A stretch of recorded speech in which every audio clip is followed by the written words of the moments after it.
IT 선교사님 여러분 기억나시죠? IT 선교사님이 아들하고 딸이 있어요. 근데 둘 다 괜찮아요. 둘 다 괜찮은데 아드님은 참 보니까 수재는 아닌데요.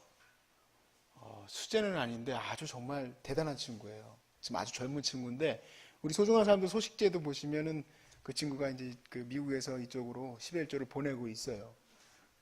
정말 여러 가지로 많이 도움을 주고 있는 친구인데 이 친구에 대해서 여기 이제 건축할 때 선교사님하고 같이 건축을 했기 때문에 좀 얘기를 많이 듣게 됐는데 참 특이하다는 생각을 했어요.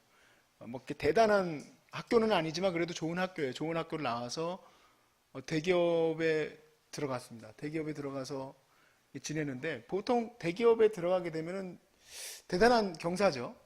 대단한 경사이고 이제 앞으로 이제 자기가 살아남아서 이 조직에서 조금이라도 그래도 어떤 계급을 조금 얻는 게 우리 한국 사람들의 목표일 것 같죠. 이 친구는 그게 목표가 아닌 거예요. A당초 들어갈 때부터 그 기업에다 이렇게 얘기를 했대요. 면접을 볼 때 너는 여기에 뭐 어떻게 하려고 왔느냐 이런 식으로 물어봤을 때 대답하기를 자기는 여기에서 사장이 되는 게 목표다.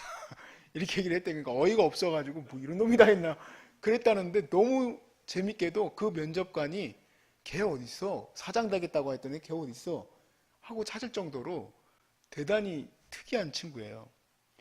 이 친구가요, 사실 조직에 그냥 우리가 일반적으로 조직에 그냥 순응하는 친구가 아니고요. 오히려 이 친구는 조직을 잘 돌아가게 하는 것이 무엇인지를 아는 친구더라고요. 그래서 조직에서 잘 되게 만드니까 누가 좋아하냐면 보스가 좋아해요. 그래서 이쪽 그 좋은 기업에 있다가 또 다른 기업에 갔는데 이 기업에서도 내가 여기서 어떻게 하면 월급을 받아 먹을까가 아니라 이 조직이 잘 돌아가게 만들어 놓으니까 백지수표를 내놓더래요. 사장님이. 네가 쓰고 싶은 연봉을 써라 그랬대요. 딴 데 간다니까. 이사 가고 싶어서 가는 게 아니라 또 이제 가게 된 거예요. 지금은요, 자기 회사도 있고 그 회사에서 안 놔줘가지고 백지수표를 주는 그 회사에서 안 놔줘가지고 이 회사에도 있고 자기 회사도 있는 젊은 친구인데 대단한 친구예요. 제가 그런 얘기를 쭉 들으면서 한 가지 마음에 깨달은 게 있어요. 뭐냐면 이 친구는 뭘 원하는지를 아는구나. 다들 그냥 거기에 순응하기 바쁜데 그런 어떤 자기의 삶의 어젠다에 순응해 살기 바쁜데 자기에게 이 지금 필요한 것이 무엇인지를 정확하게 아는구나. 이 조직이 뭘 원하는지를 아는구나. 사장님이 뭘 원하는지를 아는구나. 그러니까 백지수표를 써주겠죠. 그런 생각이 들었어요. 여러분, 그런데 사장님의 생각을 알기는 좀 어렵죠. 근데 하나님의 마음을 알기는 쉽습니다. 우리는 하나님의 기업이에요. 할렐루야. 우리는 하나님의 기업인데 하나님께서 우리의 사장님이시고 하나님이 우리 아버지이시고 하나님이 우리를 통해서 하나님의 영적인 사역을 이루어 가시는데 하나님이 내게 요구하시는 게 있는데요. 그게 어렵지가 않아요. 하나님이 요구하시는 게 무엇인지 오늘 이 말씀을 통해서 같이 나눌 때에 우리가 하나님의 마음을 붙들고 온전히 승리할 수 있길 바랍니다. 역대기 공동체에 이 말씀을 주신 이유가 뭘까요? 굉장히 여태까지는 쭉 포로에서 귀환된 사람들 명단을 한참 우리 읽기도 힘들게 9장 내내 읽어왔는데 갑자기 심장에서 어떤 일이 일어납니까? 사울이 죽은 얘기를 갑자기 시작을 해요. 이 뭐야? 하고 깜짝 놀라게 만드는 본문이에요. 역대기의 이 공동체에게, 제가 역대기 공동체라고 하는 얘기는 뭐냐면 역대상하를 쓰셨던 이분의 이 글을 통해서 이 글을 읽는 바로 그 공동체를 말합니다. 이스라엘에서 포로로 바벨론에 잡혀갔다가 돌아온 이 공동체가 이 역대기를 통해서 가져야 될 메시지가 무엇일까? 우리가 오늘 아침에는 거룩함을 지켜내는 문지기로서의 역할에 대해서 잠시 나눴었습니다. 꼭 문지기는 아니지만 이 왕은 어떤 역할을 해야 됩니까? 거룩함을 지켜내야 되는 역할을 하는 건데 하나님이 이 거룩함을 지켜내게 하려고 할 때 어떤 대단한 능력을 요구하시는 게 아니라는 거예요. 하나님이 원하시는 요구사항은 뭘까? 다름 아니라 하나님을 의지하는 거예요. 어떤 일을 감당하든 하나님을 의지하고 감당하라. 그래서 13절에 죽음의 이유를 한번 보시기 바랍니다. 13절부터 14절 말씀에 사울이 죽은 것은 여호와께 범죄하였기 때문이라. 그가 여호와의 말씀을 지키지 아니하고 또 신접한 자에게 가르치기를 청하고 여호와께 묻지 아니하였으므로 여호와께서 그를 죽이시고 그 나라를 이새의 아들 다윗에게 넘겨주셨더라. 하나님께서 사울의 이 왕조를 다윗에게로, 유다 지파인 다윗에게로 넘긴 이유가 하나님을 의지하지 아니하고 신접한 자에게 물을 뿐만 아니라 하나님의 말씀을 따르지 않았기 때문에 그에게는 더 이상 하나님의 뜻을 이루어갈 수가 없는 거예요. 이와 같이 이스라엘이라는 이 민족도 하나님이 이스라엘이라는 민족을 겨우 목숨은 살려주셨지만 생명은 연장케 해주셨어요. 겨우 팔딱팔딱 뛰는 거예요. 왜냐하면 다 죽었다가 다시 살려놓은 거니까. 그런데 그들에게 요구하는 게 뭐냐고 한번 그냥 딱 얘기해 주시는 거예요. 갑자기 무섭게도 10장에서 사울 왕가의 몰락부터 시작되는 이유가 뭐냐는 얘기예요. 그리고 아주 그냥 직설화법으로 사울 왕조가 망한 이유가 뭐냐? 이스라엘 공동체요, 사울 왕조가 망한 이유가 뭡니까? 하나님을 의지하지 않았기 때문이지요. 그럼 우리는 어떻게 해야 되겠습니까? 우리는 이제 정신 차리고 하나님을 바라봐야 되겠죠. 역사는 이렇게 계속 흘러왔습니다. 10장에 이르기까지 아담으로부터 시작됐죠. 우리가 역대기 1장 1절의 첫 시작점이 아담이라는 단어예요. 아담으로부터 시작된 이 역사가, 이 유구한 이 역사가 누가 대단하고 누가 안 대단하고 사실 볼 것도 없다. 그런데 이 한 사람 한 사람, 먼지와 같이 흘러가는 이 인생들 가운데 지금까지 연이어줄 수 있는 사람은 도대체 누구냐는 얘기예요. 세상에서 어떤 재력과 학력과 또 이런 어떤 능력을 가진 자들, 우리가 많이들 또 영웅처럼 생각하고 있는 사람들도 있겠지만 결국에 끝까지 이어져 가는 사람들은 하나님을 의지한 사람들이다. 대표적으로 사울 왕가의 몰락에서 보았을 때 요나단 같은 용사가 없죠. 그런데 죽었습니다. 같이 사울과 함께. 다만 하나님이 사울 왕조를 이어가게 한 것은 요나단의 절름발이 아들밖에 없어요.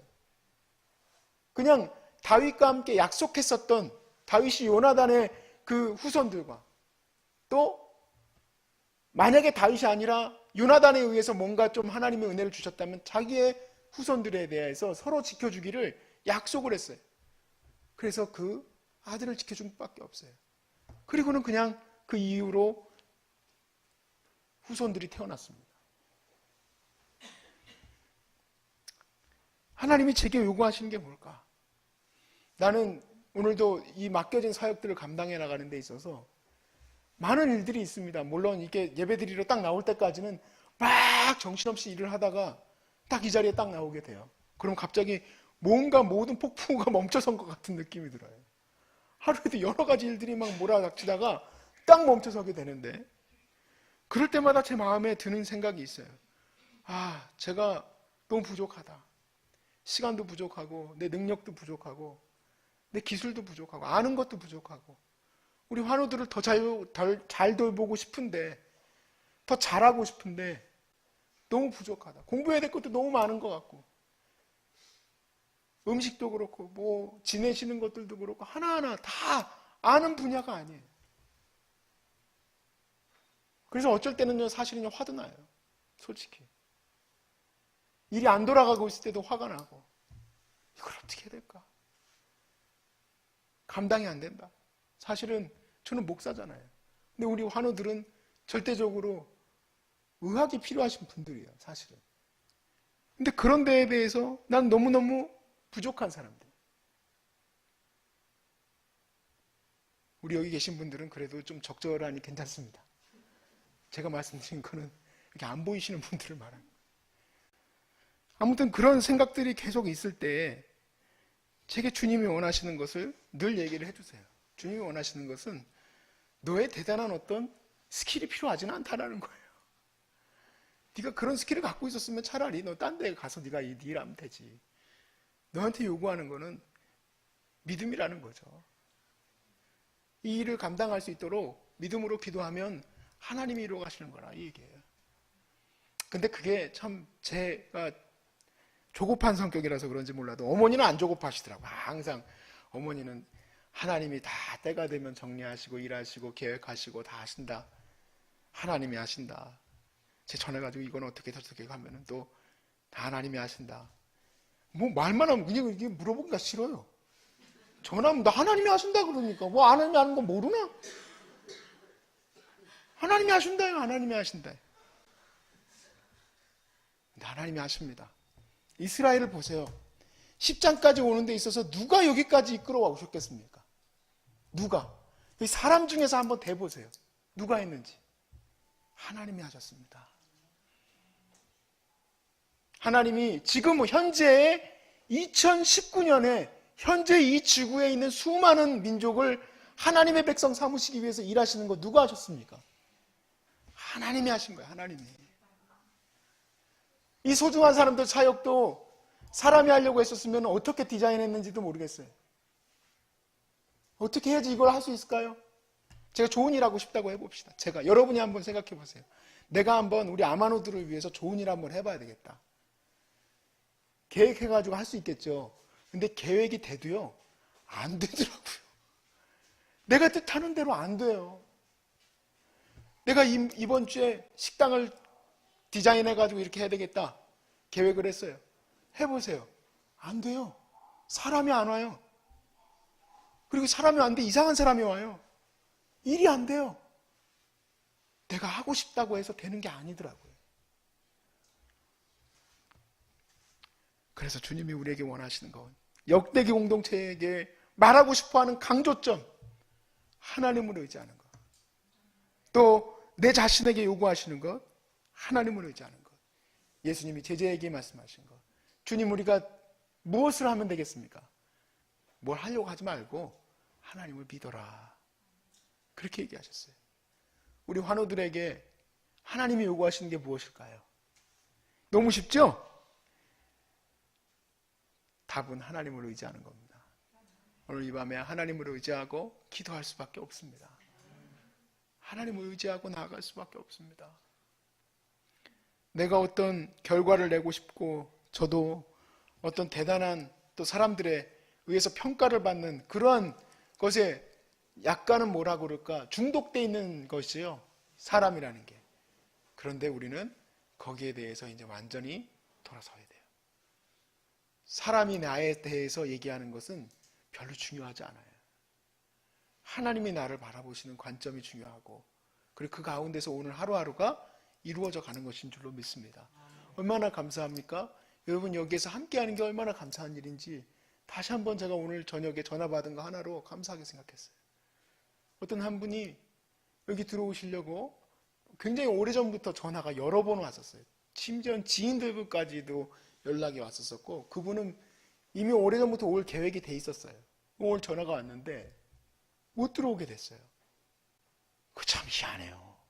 정말 이상하다는 생각이 들어요.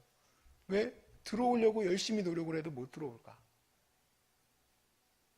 그분은 사실 선교사님이시던데 좀 이상하게 좀 이렇게 잘 안 됐어요. 그래서 그분이 들어오지 못하게 됐는데 우리 환우들이 여기 들어오시게 된 것도 다 하나님의 은혜로 여기 오게 된 줄로 저는 다시 한번 확신했습니다. 그게 더 부담스럽고 또 그런 마음 가운데 있지만 여기 또 보내주셨으니까 하나님이 또 하루하루를 하나님 목적대로 이끌어 가시겠죠. 지금까지 이끌어 오셨으니까. 그러니까 하나님께 다 맡기고 갑시다. 하나님이 어떻게 인도하시든 주님의 최고의 방법으로 최고의 베스트 웨이로 우리를 이끌어 가실 줄로 믿습니다. 그리고 우리는 그 가운데 우리도 명단에 언젠가 또 쓰여질 때 그렇게 쓰여질 줄로 믿습니다.